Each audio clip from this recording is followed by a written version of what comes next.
할렐루야. 주일날 제가 조금 피곤하긴 하지만 여러분 또 보는 것이 제 즐거움이어서 하여튼 오라고 하는 날짜에 꼭 잘 맞춰오려고 애를 쓰고 있습니다. 할렐루야. 자, 옆에 분들하고 주님 안에서 행복하세요. 인사합시다. 감사합니다. 이 코로나 이후에 참 이렇게 다들 힘드신 것 같아요. 또 코로나가 끝날 줄을 모르고 계속되고, 아직도 여러분 코 쑤신다면서요. 코 쑤시는 게 저는 얼마나 힘든지, 저 선교지를 가고 싶어도 뭐 들락거릴 때 코 쑤시니까 그것 때문에 지금 안 가고 있어요. 그런데 또 교회마다 또 이 코로나로, 장기적인 코로나로 안 보이는 사람들도 있고, 또 이 동영상 예배 드리는 게 습관이 돼가지고 또 집에서 안 나오고 또 드리는 사람들도 있고, 또 오랫동안 함께 예배 드리던 사람들이 또 이렇게 안 보이면 성도들이 또 막 힘이 빠지고 이런 것들도 있고, 그래서 또 내가 힘들더라고요. 한 사람이라도 안 보이면요, 가장 힘든 사람은 목사예요. 그래서 내 자신을 또 위로하고 성도들을 위로하고, 세상이 어떻게 변해도 우리가 그리스도 예수 안에서 우리가 행복한 공동체를 이루면, 건강하고 행복한 공동체를 이루면 교회는 선다, 교회는 회복된다, 교회는 부흥한다, 그런 믿음이 있었기에 이 감사, 행복에 대한 메시지를 좀 연속으로 전하게 됐어요. 근데 그래서 이 행복에 대해서, 감사에 대한 책들을 수십 권을 요즘 보고 읽는 것 같아요. 그런데 그러다 보니까 자연히 내가 이렇게 읽고 공부하게 되는 게 고난에 대한 책들을 보게 되더라고요. 왜냐하면 행복만 오는 사람은 없거든요. 반드시 고난이 오는데 어떻게 하면 이 고난을 이기는 이런 행복을 누릴 수 있는가? 고난 가운데서도 행복할 수 있는 그리스도인 우리 성도들이 될 수 있는가? 그런 문제에 대해서 고민하고 기도했습니다. 그런데 여러분, 이번 주에 읽던 책 중에서 그런 게 있었는데요. 여러분, 유품정리사라고 들어봤어요? 우리 젊은 친구들 요즘 새로 생긴 직업이라는데, 뭐냐 그러면 죽은 사람들의 집을 청소해주고 그 짐을 정리하는 그런 직업이에요. 또 이 사람들이 책을 쓴 것들이 있더라고요. 왜냐하면 고난을 공부하다 보니까 이 배우자를 잃고 가족을 잃은 사람들의 그 아픔을 생각하고 공부하게 되잖아요. 특별히 지금 우리 교회는 선교하는 교회고 선교관이 있는데 1년에 우리 선교사님들이 4분이 남편을 먼저 이렇게 보냈어요. 지금도 두 사모님은 남편을 보낸 두 사모님이 위에 있어요. 우리 선교관에 교회에서 같이 살고 날마다 봐요. 이 사람들을 어떻게 위로할 수 있을까 하면서 이제 그런 책을 사서 선물도 하고 나도 보고 그러면서 이런 책까지도 보게 됐는데요. 이 유품정리사가 죽은 자의 집 청소라는 책을 보니까 이제 그 자살한 사람의 집을 이제 들어가서 짐 정리를 하고 들어갔는데, 처녀 아가씨가 살다 간 집이에요. 아가씨가 인생이 너무 힘들어서 아마 우울증 그런 걸 못 이긴 것 같아요. 화장실에서 그 가스 줄에 목을 매달아서 죽은 그런 집인데, 하니까 집이 깨끗이 정리가 되어 있더랍니다. 그리고 또 그 유품을 정리하면서 이 사람들이 그 목매달아 죽었던 그곳에서 마지막 이 자기가 살던 공간을 내려다보면서 어떤 마음을 가졌을까? 도대체 이 사람은 어떤 고난, 어떤 문제 때문에 자기 생명을 끊었는가? 이런 생각을 하면서 유품을 정리하는 거예요. 근데 그 집안에 상당히 그 원룸인데 텐트를 쳐놓고 텐트 안에서 살았더라는 거예요. 근데 그 머리맡에 몇 권의 책이 있었는데 그 책 이름이 참 굉장히 이렇게 마음을 아프게 했어요. 그 책 이름이 여러 권 있는데 아무것도 하지 않을 권리, 그리고 참 소중한 너라서, 행복이 머무는 순간들, 그리고 아주 조금 울었다, 마지막에는 내 마음도 모르면서, 이런 책들을 읽었더라고요, 죽기 전에.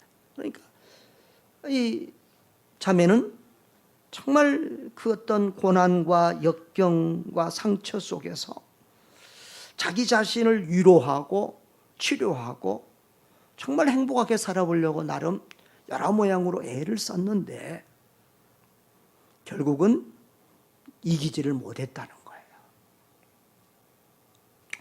참 그런 모습이 안타까워서요. 여러분, 저도 뭐 상담이나 심리학을 공부했지만 이 상담이나 심리학적인 책들이 우리를 치료하고 위로하는 데 많은 도움이 되기는 해요. 또 철학적인 것들, 철학적인 책들도 또 우리에게 도움을 주기도 해요. 우리를 행복하게 하는데. 그리고 이 종교도 우리 인간의 행복에 크게 기여를 해요. 요즘은 이렇게 불교 스님들이 이렇게 치유 사역을 많이 하는데, 다른 불교를 보면 저 불교는 종교인가 저게 철학인가 심리학인가 좀 헷갈릴 때가 있어요. 제가 이 행복에 대한 책을 읽다 보니까 스님들이 쓴 행복에 대한 책까지도 다 이렇게 읽어보고 그래요.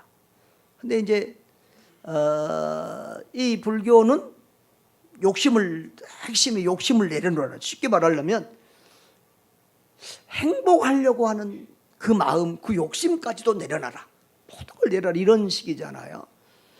근데 그 말이 상당히 그럴듯해 보이는데 사실은 성경적인 그런 답은 아니에요.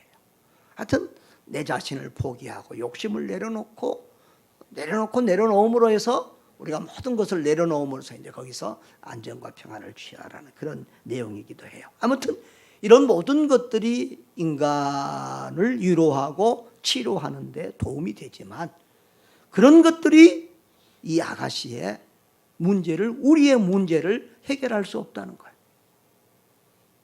그 문제들이 우리 인생의 근본, 그러니까 뭐 아프면 아스피린 먹는 것처럼 진통제 먹는 것처럼 약간의 도움은 될 수 있지만 근본적인 치료, 근본적인 해결책은 아니라는 거예요. 그럼 근본적인 해결책이 무엇이냐? 예수 그리스도라는 거예요. 누구든지, 가난한 자든지 병든 자든지 괴로운 자든지 힘든 사람이든지 누구든지 예수 그리스도를 만나기만 하면, 누구든지 예수님을 믿기만 하면, 누구든지 예수 생명의 접붙임 받기만 하면 그 모든 고난과 문제를 이기고 넉넉히 이기고 승리하는 줄 믿습니다. 그래서 교회 다니는 사람들은 정말 구원받은 그리스도인 중에서는 자살하는 사람이 거의 없어요. 물론 뭐 우울증이나 뭐 특별한 걸로 순간적인 어떤 뭐는 할 수 있을런지 몰라도 교회 다니는 사람 중에서 뭐 자살하고 그런 사람은 없잖아요. 저도 지금까지 수십 년 목회했지만 뭐 그런 사람이 우리 교회에서 없었던 것 같아요. 아무튼요, 여러분 예수님 만나시기를 바랍니다. 인생의 문제는 1000가지 만가지라도 답은 오직 예수입니다. 누구든지 예수님을 만나고 예수님을 믿고 죄사함 받고 구원받으면 모든 문제와 고난과 역경을 넉넉히 이기게 될 줄 믿습니다. 오늘 우리는 시편 119편을 보고 있습니다.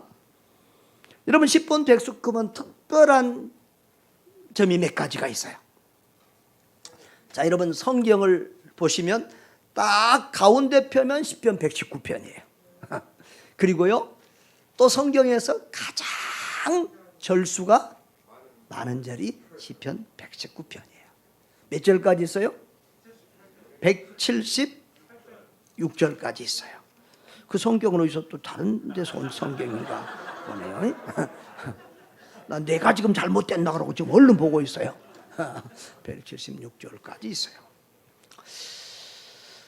또 한 가지 특징은 176절이 전부 다 한 주제에 대해 얘기하고 있다는 거예요. 뭐지요?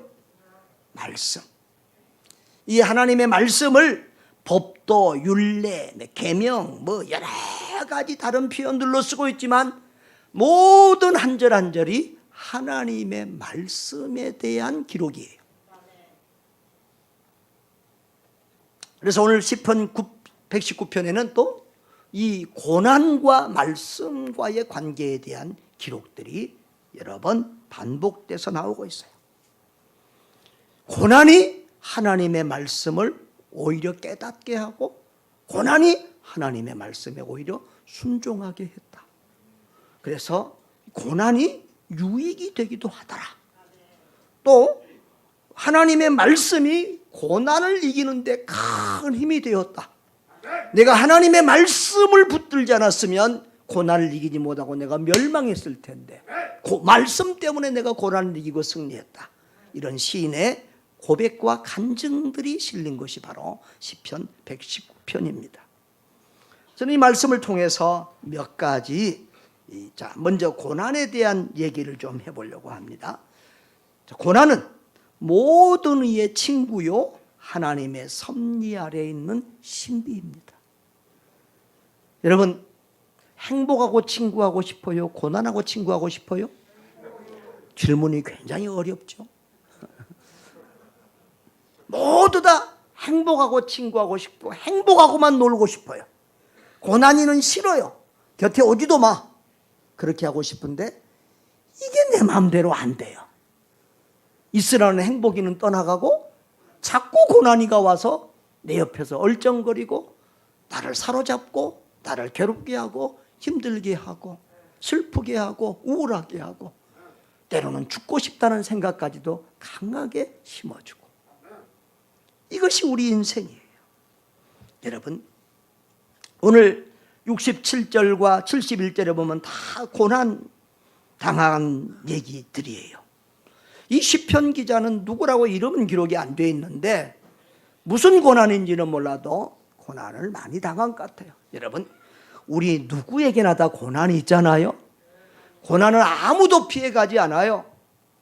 고난은요, 예수님 믿는 성도라고, 믿음 좋은 성도라고, 경건한 성도라고, 착한 사람이라고 피해가지 않아요. 하나님의 종이라고, 목사라고 피해가지 않아요. 이 고난은 구별하지 않고 누구에게나 찾아오는데, 그래서 위대한 하나님의 사람 모세도 시편 90편 10절에 보면 이렇게 말씀하지요. 우리의 연수가 70이요 강건하면 80이라도. 여기 80 넘게 사신 분 있어요? 그러면 강건하신 분이세요. 자, 그런데 그 연수의 자랑은 수고와 슬픔뿐이다. 70년 80년을 살아도 우리 인생이 수고와 슬픔으로 가득 차고 우리 인생이 수고와 슬픔으로 점철되어 있다는 거예요. 그리고 그 인생이 화살이 날아가듯이 속히 날아간다. 인생이. 우리 친구들 지금 한 20대 정도 됐죠? 네. 나도 엊그저께 20대였어.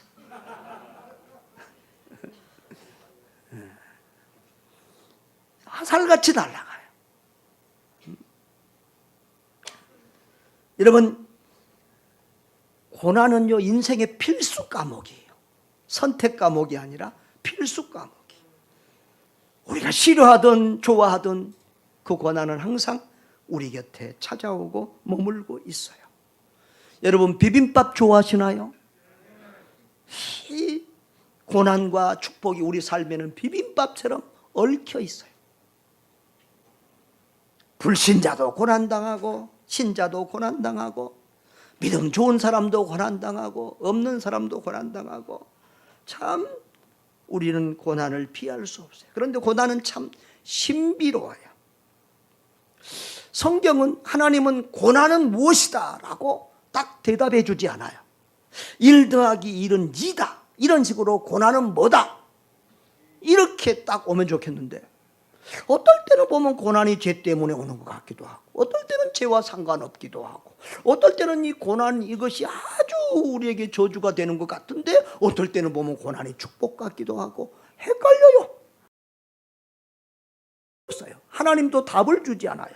특별히 이 고난이라고 하는 고난과 죄에 대한 주제를 가면 욥기서를 보면 욥이 너무도 사람으로서 견딜 수 없는 이런 고난을 잘 하잖아요.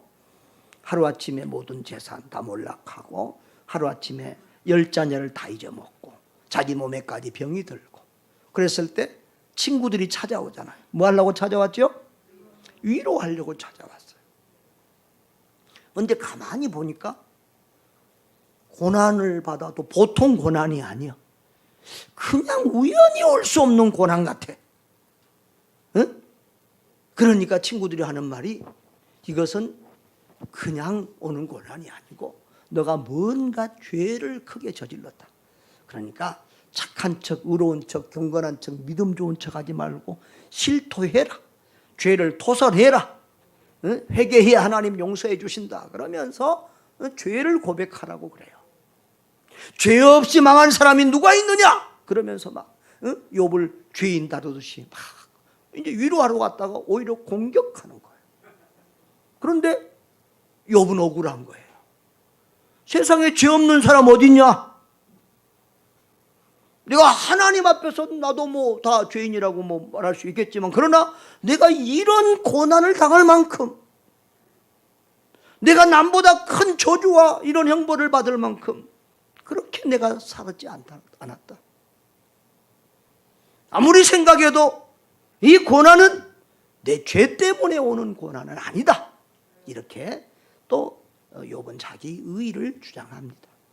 그런데 이 싸움이 그냥 한두 번 하고 친구들도 포기한 거 아니고 욥도 한두 번 말하고 아이고 그냥 뭐 포기한 게 아니고 욥기서 보면 3장에서 37장까지 우리가 읽다가도 지칠 만큼 이렇게 싸움을 오래 해요. 하도 싸움이 안 끝나니까 하나님이 직접 개입을 하셔. 그래서 38장에 보면 하나님이 직접 나타나셔. 그런데 지금 뭐 때문에 그들이 이렇게 오랫동안 싸우고 논란했냐 그러면 죄와 고난의 문제였어요. 그런데 하나님이 나타나셔서 죄에 대해서 고난에 대해서 한마디도 말씀하지 않아요. 너 무엇 때문에 고난받는다? 욥은 너무 그게 궁금한 거예요. 이해할 수가 없네. 하나님, 내가 왜 이런 고난을 당해야 합니까? 우리 고난받으면 다 그런 질문 하잖아요. 왜 하필이면 내가? 왜 하필이면 내가 암에 걸려? 내가 왜 하필이면 이런 어려움을 당해? 내가 하필이면 왜 이렇게 사기를 당하고 억울한 일을 당해? 하필이면 왜 내가? 이해할 수 없는 그런 고난과 아픔과 억울함들이 우리에게 있잖아요. 욥이 왜 하나님 하필이면 내가 이런 고난을 당해야 합니까? 그리고 왜 남들 앞에서 이렇게 죄인이라고 손가락질 받고 비웃음 조롱을 당해야 합니까? 하나님 그 이유 좀 알려주세요. 내 고난의 이유를 알려주세요. 그런데 하나님 나타나셔서 한 말씀도 하지 아니하세요. 오히려 욥에게 계속 질문만 던져요. 야, 내가 이 세상에 기초를 넣을 때 너 거기 있었냐? 내가 어떻게 이것들 만들고 어떻게 썰물 밀물이 들이닥치게 아침은 태양이 떠오르고 저녁엔 지고 이런 거 너 어떻게 아냐? 계속 질문만 쏟아부어요. 근데 한마디도 말씀하시고 질문만 쏟아붓는데 나중에 보면 욥이 내가 이 불량한 입술로 범죄하였나이다라고 회개하고 그리고 하나님 앞에 감사하고 또 다시금 축복을 회복하는 것을 볼 수 있어요. 여러분, 고난이라고 하는 것은 우리가 어리석어서 안 겪을 고난을 겪기도 하고 죄로 인해 오는 고난도 있고 그런데 까닭 모를 그런 고난도 있어요. 죄하고는 상관없는 고난도 있어요. 시편 73편에 보면요, 아삽이라는 사람의 시가 있어요. 그 아삽은 믿음으로 경건하게 깨끗하게 정직하고 살아보려고 날마다 말씀대로 살아보려고 몸부림치는 경건한 그리스도인이에요. 그런데 그 아삽이 가만히 보니까 의롭게 살려고 하는 나는, 깨끗하고 정직하게 살려고 하는 나는 날마다 하나님 앞에 매를 맞는다는 거예요. 조금만 잘못하면 하나님이 자기는 징계하고 때리는 것 같은데 저 악한 인간, 그런데 그 악한 사람은 죄를 지어도 벌 안 받고 잘 살고 사업을 해도 돈 잘 벌고 세상에 아프지도 않네. 웜에 죽을 때나 고통당하다 죽을까 했더니 죽을 때도 편하게 죽네. 여러분 그런 사람 주변에서 볼 수 있지요? 예. 그걸 보고 아삽이 하나님이 과연 살아계신가? 하나님이 살아계시다면 어찌 이럴 수 있을까? 시험이 들 뻔했다는 거예요. 그런데 그 문제를 안고, 여러분 그런 문제가 있을 때, 갈등과 시험이 있을 때 포기하면 안 돼요. 떠나가면 안 돼요. 모든 문제의 답은 누구 안에 있어요? 하나님께서. 하나님의 전에 들어가서 간절히 기도하는 중에 하나님께서 어떤 사람이 진짜 복 있는 사람인지를 깨달았다는 거예요. 그래서 하나님을 멀리하는 자는 다 망하고 하나님을 가까이 하는 것이 내게 복이라고 고백하는 것을 볼 수 있잖아요. 여러분 성경에는 고난이 어떤 것 때문에 오는지 확실한 답은 없어요. 그런데 까닭없이 오는 고난도 많이 있고 정직하고 착하게 살아도 오는 고난도 많이 있지만 고난이 꼭 나쁜 것만은 아니더라는 거예요. 또 고난이 다 축복이 되는 것만도 아니에요. 그래서 고난은 저주다라는 말도 틀리고 또 고난은 축복이다 이렇게 말하는 것도 정답은 아닌 것 같아요. 그래서 저는 이렇게 한번 정의를 나름대로 좀 해봤어요. 고난은 하나님의 섭리 아래에 있는 신비이다.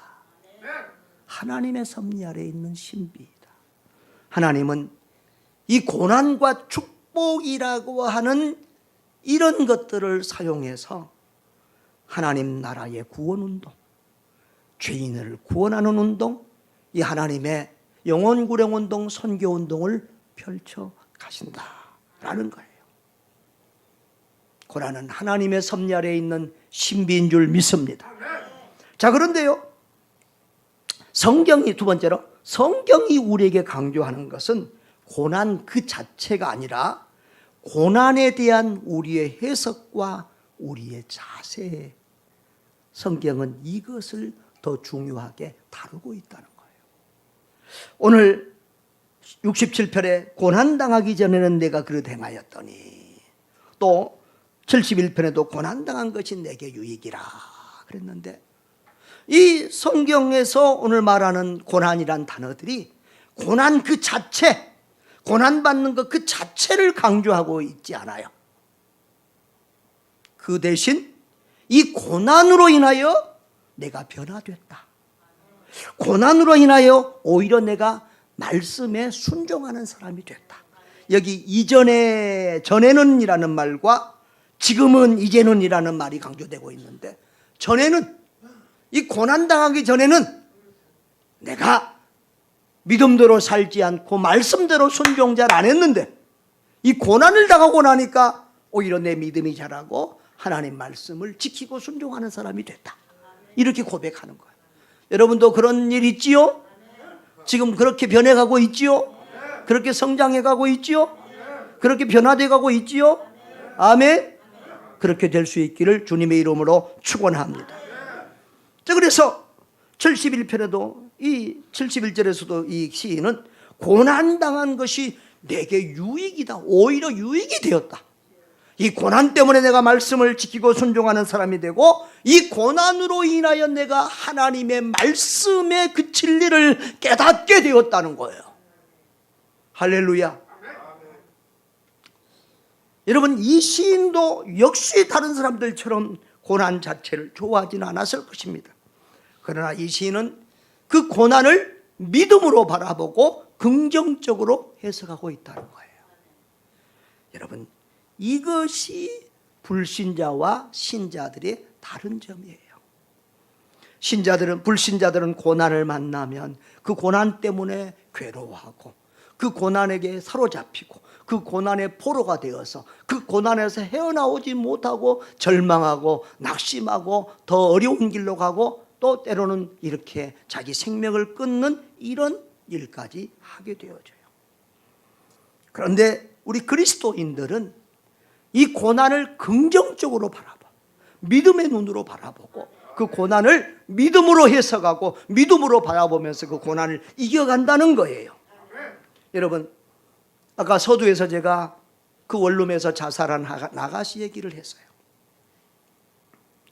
근데 그 처녀의 집에 나타난 여러 가지 정말 읽으면 위로가 되고 치료가 되고 행복해질 것 같은 그런 좋은 책들이 있었잖아요. 특별히 제일 마지막에 책 이름 하나가 내 마음에 감동을 줘요. 내 마음도 모르면서, 책 제목이 내 마음도 모르면서. 그래요. 사람들은 내 마음 몰라요. 내 아픔 몰라요. 내 슬픔 몰라요. 내가 겪는 이 억울함을 몰라요. 그래서 함부로 평가하고 함부로 말하고 함부로 상처 줄 때가 많아요. 제가 이 상담 심리학을 공부할 때에 자살 예방 교육을 받은 적이 있어요. 그런데 그 자살 예방 교육을 받는 중에 중요한 기억나는 말이 뭐냐 그러면, 사람들은 한 사람이 없어서 자살하고 죽는다는 거예요. 한 사람. 어떤 한 사람? 나를 이해해주고 나를 알아주고 내 말을 끝까지 들어주는 그 한 사람. 그 한 친구가 없어서 사람들은 이 세상을 떠난다는 거예요. 여러분, 그 한 사람의 좋은 친구들 되어주시기를 바랍니다. 그런데요, 인생을 살다 보면 그런 친구 되기 쉽지 않습니다. 왜?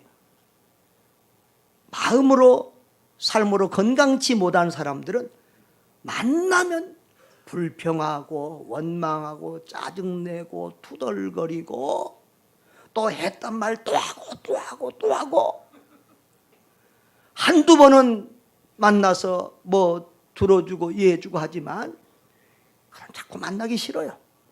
우리도요, 사람들은요, 건강한 사람, 밝은 사람, 긍정적인 사람, 감사하는 사람, 좋은 말하는 사람, 남을 사랑하고 용서하는 사람, 이런 사람 만나고 싶지, 밤낮 남 만나기만 하면 남 욕하고 불평하고 원망하고 부정적인 말하고 막 남을 미워하고 이런 사람 싫어한다고요. 점차 멀리하게 되죠. 그러니까 나중에는 혼자 외톨이로 살다가 가게 되어지는 거예요. 자, 그런데 우리 그리스도인은 어때요? 사람 중에는, 내 친구 중에는 나를 그렇게 알아주고 이해해 줄 사람이 없다 할지라도 우리 주님은 내 눈물을 아시고 내 아픔을 아시고 아무에게도 말할 수 없는 내 비밀과 내 슬픔과 내 문제까지도 다 아시고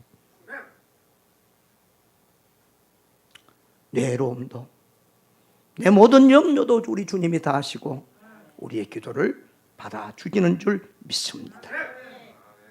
우리는 그 주님 붙들고 일어나는 거예요. 그리스도인들은 오히려 그 고난 때문에 주님과 가까워지고 친해지고, 오히려 그 고난 때문에 믿음이 더 자라고, 오히려 그 가난 때문에 우리가 하나님 앞에 정금같이 되어서 더 귀하게 쓰임받기도 하는 거예요. 여러분, 우리 왜 나만 겪는 고난이냐고 한번 찬송하고 갈까요? 복음성가 한번 불러보겠습니다. 여러분 다 잘 아시지요? 예, 제가 좋아하는 찬양인데요. 한번 불러보겠습니다.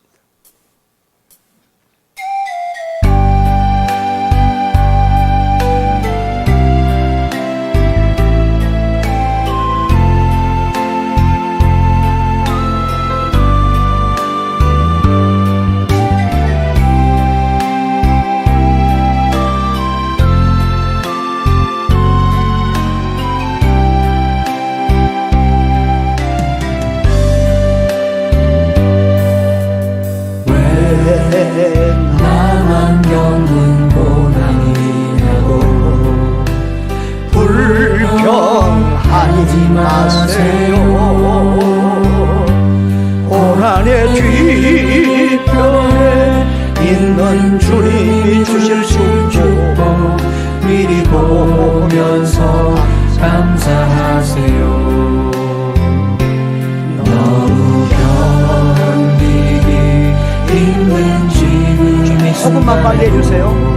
주님이 일하고 계시잖아요. 남들은 지쳐 앉아 있을지라도 당신만은 일어서세요. 힘을 내세요. 힘을 내세요. 주님이 손잡고 계시잖아요. 주님이 나와 함께함을 믿는다면 어떤 역경도 이길 수 있잖아요. 이런 슬픔 찾아왔는지 원망하지 마세요. 당신이 이룬 것보다 주님께 받은 은혜 더욱 많은 은혜 감사하세요. 너무 견디기 힘든 지금 이 순간에도 주님이 일하고 계시잖아요. 남들은 지쳐 앉아 있을지라도 당신만은 일어서 힘을 내세요. 힘을 내세요. 힘을 내세요. 주님이 손잡고 계시잖아요.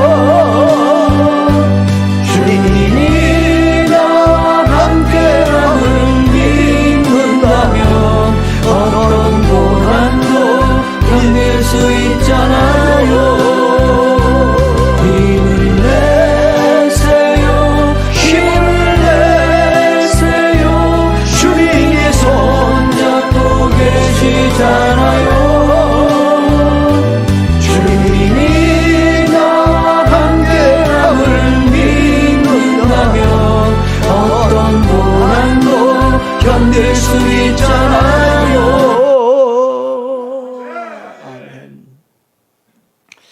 요즘 이렇게 사람들을 보면서 그런 생각이 들 때가 있어요. 살아있는 모든 사람은 다 훌륭하다. 30년, 40년, 50년, 60년, 70년의 세월을 이 험난한 세상에서 견디고 그 풍파를 겪고 지금 살아있는 사람들은 모두 다 훌륭하다. 존경할 만하다. 막 살지 않고 정말 물론 나름대로 우리가 실수도 하고 죄도 짓지만 그래도 바르게 살아보려고 그래도 삶을 포기하지 않고 살아보려고 애를 쓴 모든 사람들은 다 훌륭하다. 옆에 분들에게 존경합니다. 사랑합니다. 한마디씩 해주세요. 그래요. 여러분 지금까지도 참 고난의 시간들을 살아오셨지만 여기 아마 죽음을 생각해 보지 않은 분들은 거의 한 번도 없을 거예요. 대부분 다 정말 내가 이 세상을 살아야 되나 수없이 아마 자살을 시도해 봤던 사람들도 여기 있을 거예요. 자, 그런데요 이제부터는 말씀으로 고난을 이기시기를 주의 이름으로 축복합니다. 고난을 이기는데 가장 큰 무기는 하나님의 말씀이에요. 시편 119편 50절에 보면 이 말씀은 나의 고난 중의 위로라 주의 말씀이 나를 살리셨기 때문이다 그랬어요. 말씀은 고난받는 자에게 위로가 된다는 거예요. 이 말씀이 나를 살렸다는 거예요. 시편 기자는. 그리고요 92절에도 그랬어요. 주의 법이 나의 즐거움이 되지 아니하였더라면 내가 고난 중에 멸망하였으리라. 내가 하나님 말씀 좋아하고 그 하나님 말씀과 함께 하지 않았더라면 나는 고난 중에 벌써 망했을 것이다. 멸망했을 것이다. 좌절하고 절망하고 내 인생 끝났을 것이다. 그렇게 말하는 거예요. 여러분 우리를 위로하고 살리는 생명의 말씀, 능력의 말씀이 하나님의 말씀인 줄 믿습니다. 우리는 성경을 통해서 삼위일체 하나님을 만납니다. 성경을 통해서 예수님을 알고 나를 위하여 십자가를 지시고 피 흘려 죽으신 예수님을 나의 구주, 나의 하나님으로 믿고 따르게 됩니다. 그 성경 말씀을 통해서 우리는 진리를 깨달아가면서 하루하루 정말 신령한 은혜를 받으면서 행복하게 살아갑니다. 여러분, 말씀 한마디만 붙들어도요, 그 말씀이 내 인생을 바꾸고 세상을 바꾸는 것을 볼 수 있어요.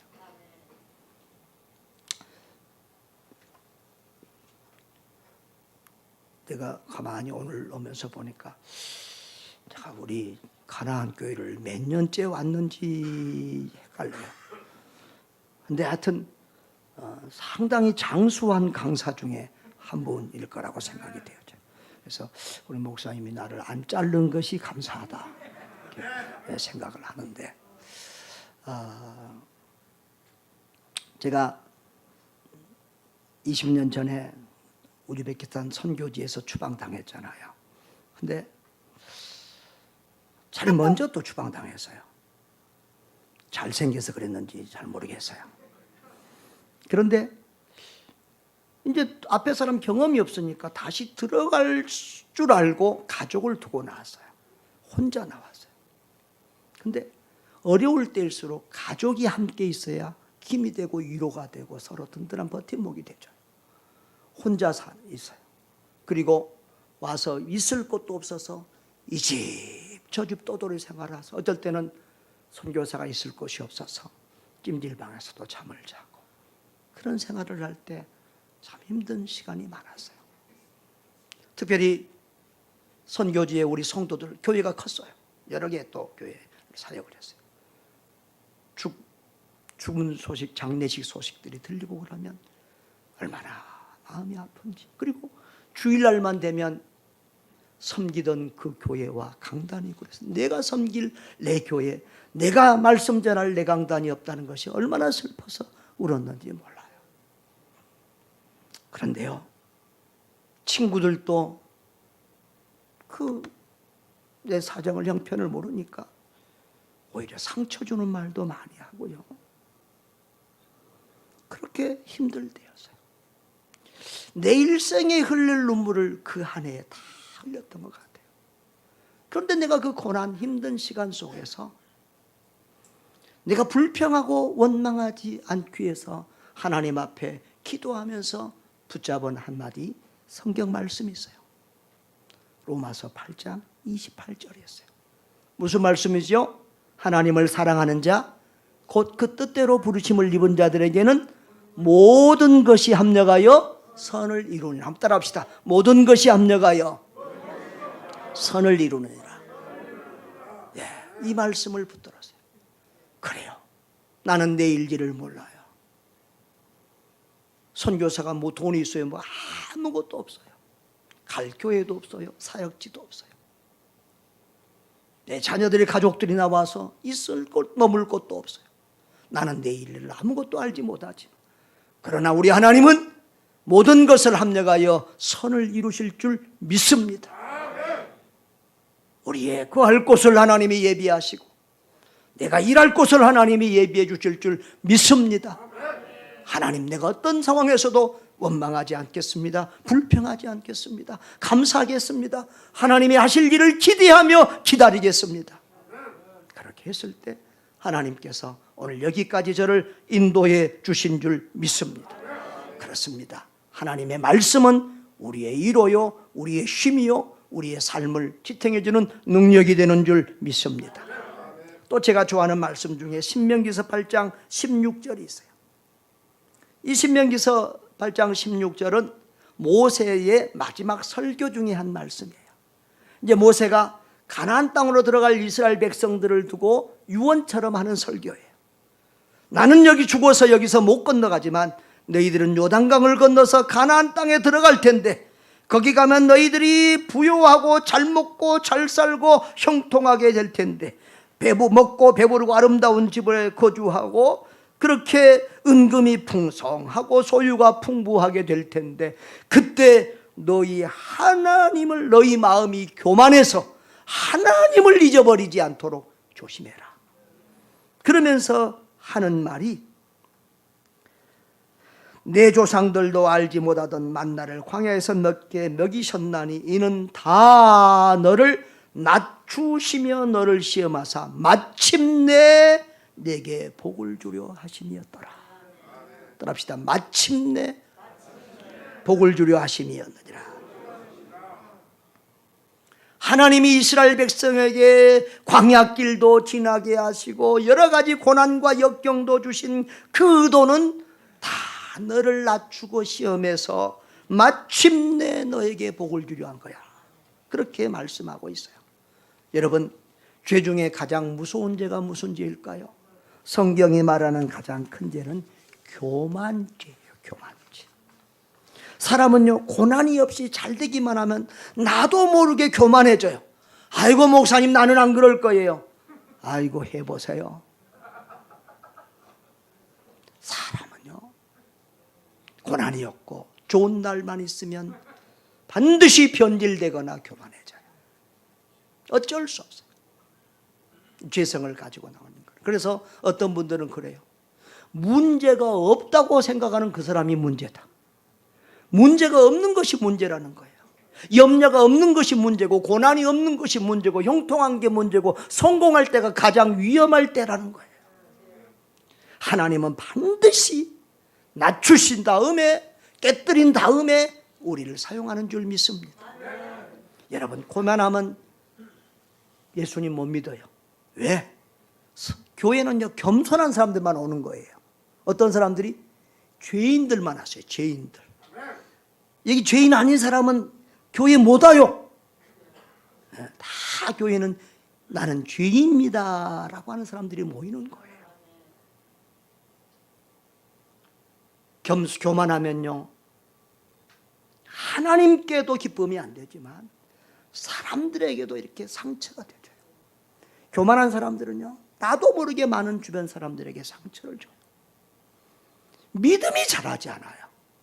교만하면요, 말씀의 은혜도 못 받고 믿음이 자라지 않아요. 그래서 하나님은 반드시 사람을 축복하실 때 낮추시고 깨뜨린 다음에 그 하나님 사람을 쓰셔요. 하나님은 깨지지 않는 사람을 크게 쓰시는 법이 없고 축복하는 법이 없어요. 여러분, 쓰임받기 원하시면 깨지시기를 바랍니다.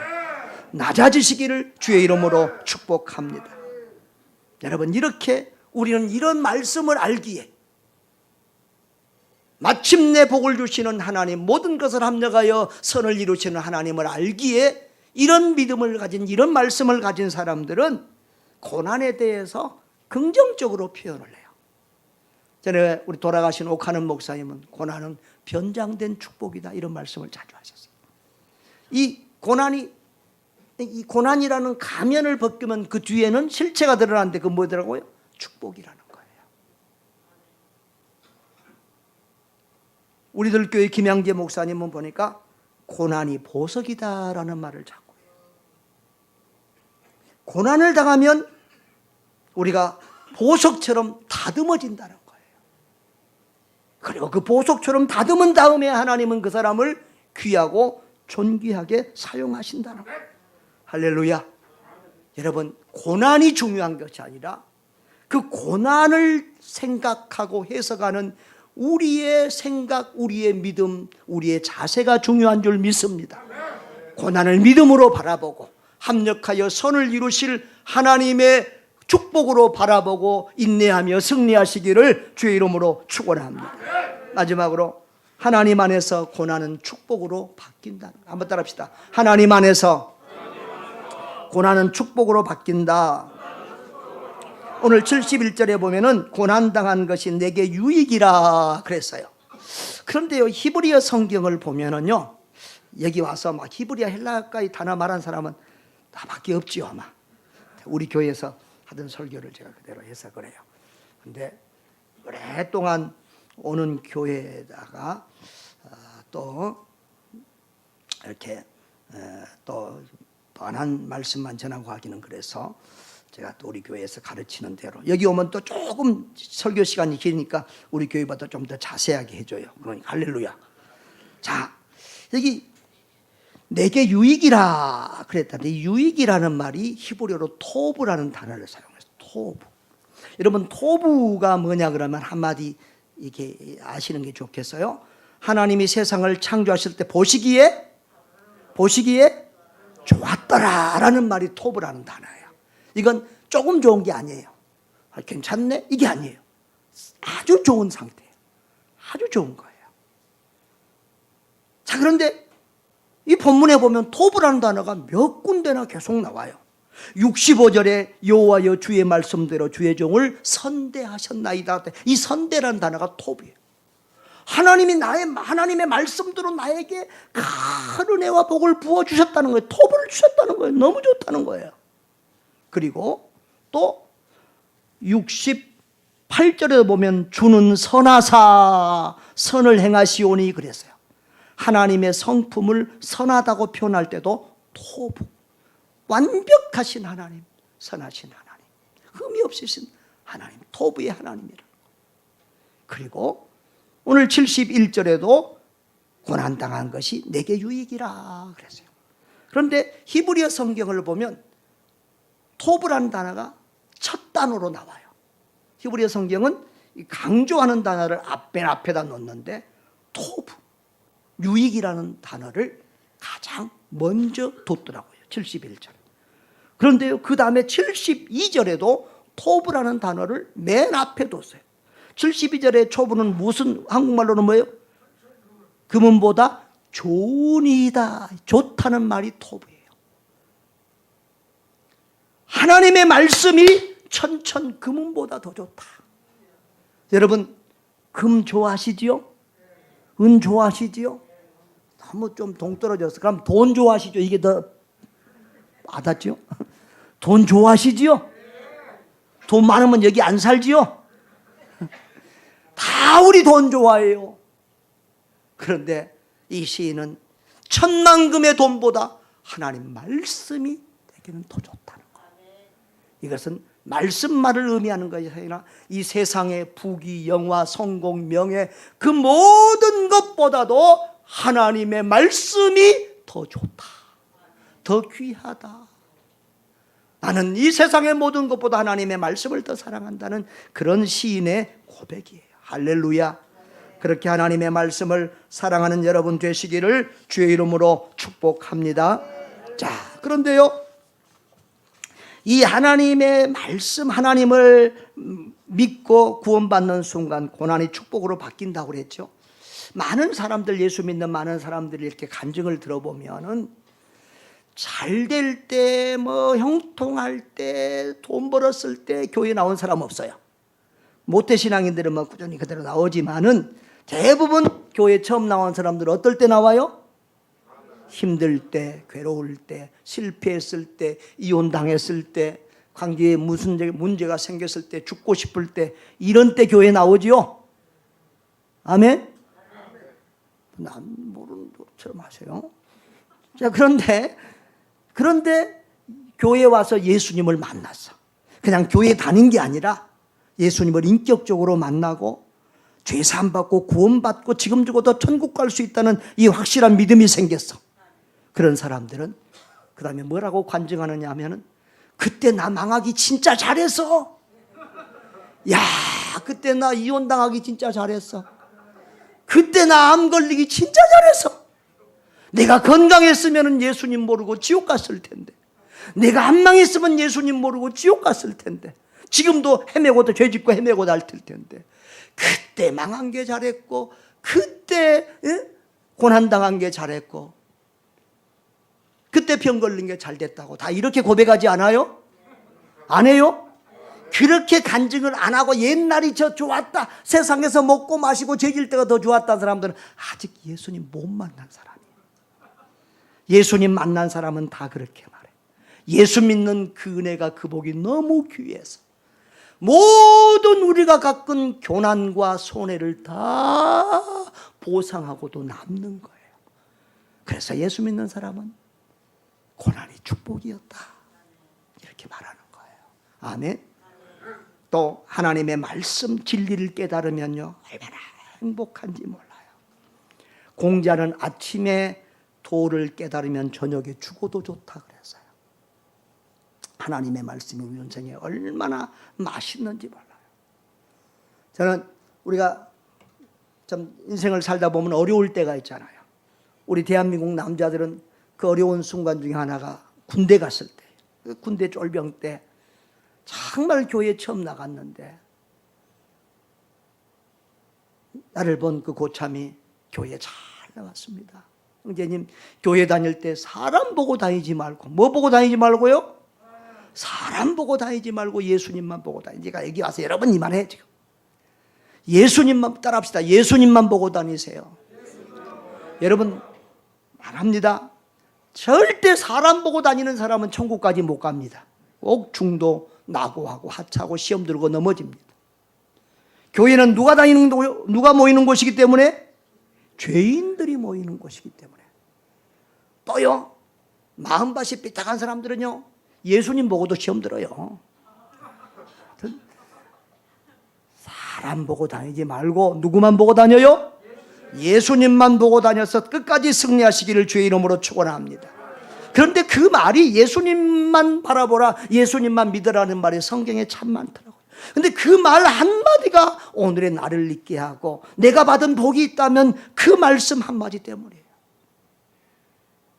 여러분, 예수님은 당신이 내가 곧 길이요 진리다 그랬어요.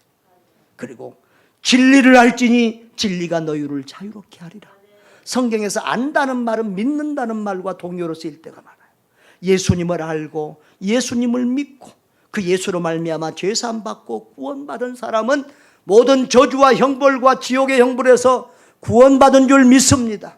참된 자유를 누릴 수 있는 축복의 사람이 된 줄 믿습니다. 여러분, 이렇게 예수 믿으면 고난까지도 축복으로 바뀝니다. 고난을 넉넉히 이기는 행복한 사람이 됩니다.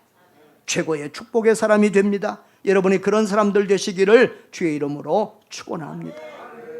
자, 그런데 여러분, 우리가 이 행복에 대한, 감사에 대한 말씀을 들었는데요, 이런 말씀을 들었다고 여러분이 행복한 사람이 되고 축복의 사람이 되는 게 아니에요. 한 귀로 듣고 한 귀로 흘러버리면 거기서 끝이에요. 어떻게 해야 될까요? 하나님의 말씀을 지켜야 된다. 여기 67절에도 이제는 내가 주의 말씀을 뭐하나이다? 지키나이다. 68절 9절에도 나는 전심으로 주의 법도를 지키리이다. 할렐루야. 하나님의 말씀을 지켜야 되는 거예요. 하나님의 말씀을 순종하고 지키는 자가 복이 있는 줄 믿습니다. 계시록 1장 3절에도 보면은 예언의 말씀을 읽는 자와 듣는 자와 그 가운데 기록된 것을 지키는 자가 복이 있다. 할렐루야. 여러분, 배운 하나님의 말씀을 지키시기를 바랍니다. 말씀을 사랑하시고 그 말씀을 꼭 이 묵상하고 큐티를 좀 꼭 하시면 좋겠어요. 요즘은 큐티 책도 많이 나오니까 가능하면 큐티를 하시고, 여러분, 우리 이 가나안에서는 좋은 생각 책자 지금도 나와요. 하여튼 그런 말씀, 성경 말씀도 묵상하고 좋은 글도 좀 묵상하시기를 바라요. 그 말씀 묵상이 얼마나 우리에게 축복이 되는지 말아요. 그 우리 교회 김양재 목사님, 여자 목사님이죠. 그분은 큐티로 자기 인생이 복을 받았어요. 이분이 그 4대째 신앙인 집인데 서울대 피아노학과를 나왔어요. 그리고 부잣집에 시집가기를 바라서 예수 안 믿는 집으로 불신 결혼을 해서 시집을 갔는데 행복이 아니라 고난의 시작이었어요. 얼마나 그 유교적인 시부모들이 힘들게 하는지 더 이상 견딜 수가 없어 5년 만에 가출을 하게 돼요. 근데 가출도 잘해야 돼. 여러분, 술집으로 가출하면 안 돼요. 교회 기도원으로 가출을 했어요. 그 기도원에서 곤고하니까 얼마나 간절히 기도했겠어요. 주님을 만났어요. 은혜를 받았어요. 그래서 죽으면 죽으리라. 그리고 순종하고 살겠노라고 이제 시집에 또 들어간 거예요. 그랬더니 하나님께서 은혜를 주셔서 그 시부모들이 분가를 시켜줬어요. 근데 분가시켜서 남편하고 살게 됐는데도 이 남편이 또 잔소리를 해. 그런데요, 그 남편이, 젊은 남편이 덜컥 암에 걸려 죽네요. 그때가 37살. 37살의 나이에 과부가 된 거예요. 그 고난할 때에 이분이 하나님의 말씀 묵상하고 큐티하고 그 말씀 붙들고 그 고난을 이겨내요. 그리고 그 말씀 묵상 중에 큰 은혜를 받고 신학교에 가고 목사가 되고 교회를 개척했어요. 그래서 그 목사님은 모든 말씀을 가정에 적응하더라고요. 모든 성경과 모든 말씀이 전혀 가난하고 가정하고 상관없는 말씀, 그런데도 적용을 꼭 가정으로 해. 그래서 그 교회는 하여튼 뭐 가정에 문제 생긴 사람들이 많이 가서 치유받고 회복된다고 그래요. 그래서 교회가 10,000명 이상 모이는 교회로 부흥을 했어요. 여러분, 이렇게 말씀을 묵상하면 삶이 변화되고 가정이 치유되는 역사가 있는 줄 믿습니다. 자, 그런데 우리가 이 말씀 묵상 큐티하기가 좀 쉽지 않은 분들이 많아요. 그런 분들은 꼭 감사일기를 쓰기를 바라요. 우리 교회는 요즘에 이 전교인 감사일기 쓰기 운동을 하고 있어요. 그래서 이 감사일기, 이 정광 목사님이라는 분이 평생 감사, 또 감사가 내 인생의 답이다, 이런 책들을 써내면서 우리 한국교회에 이 감사에 대한 큰 센세이션을 불러일으켰어요. 그런데 이 감사가 내 인생의 답이다는 그 책을 보면은 이 목사님의 글을 읽고 기적을 체험한 한 목사님의 간증이 나와요.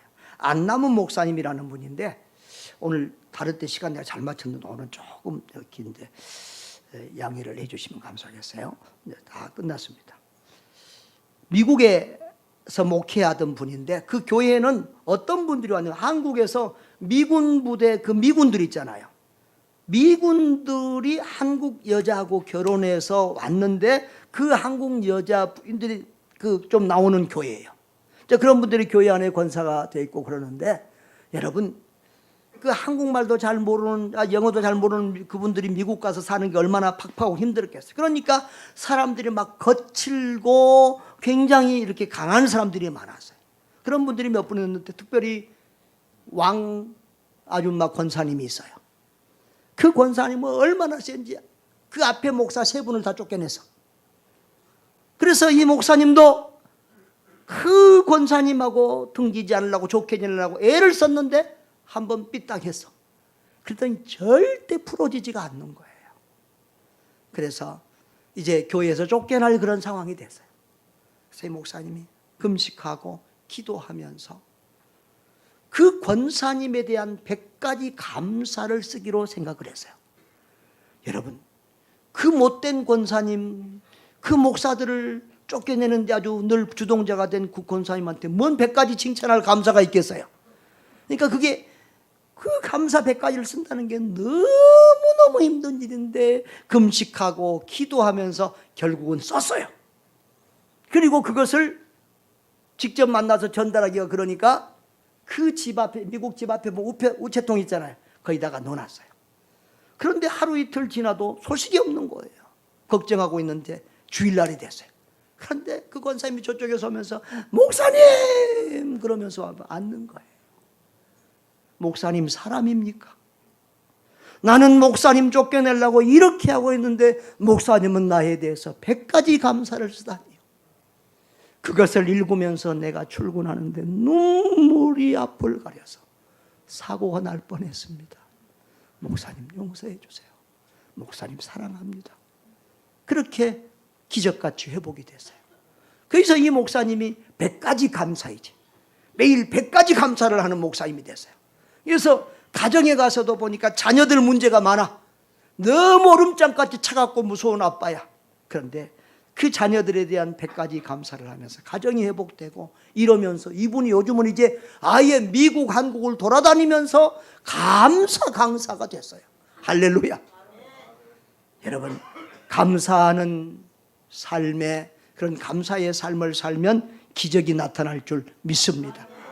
꼭 하루에 몇 가지씩 감사 일기를 쓰는 여러분 되시기를 바랍니다. 사랑하는 여러분, 말씀을 들었어도 순종하고 실천하지 않으면 이 행복이, 이 축복이 여러분의 것이 되지 못합니다.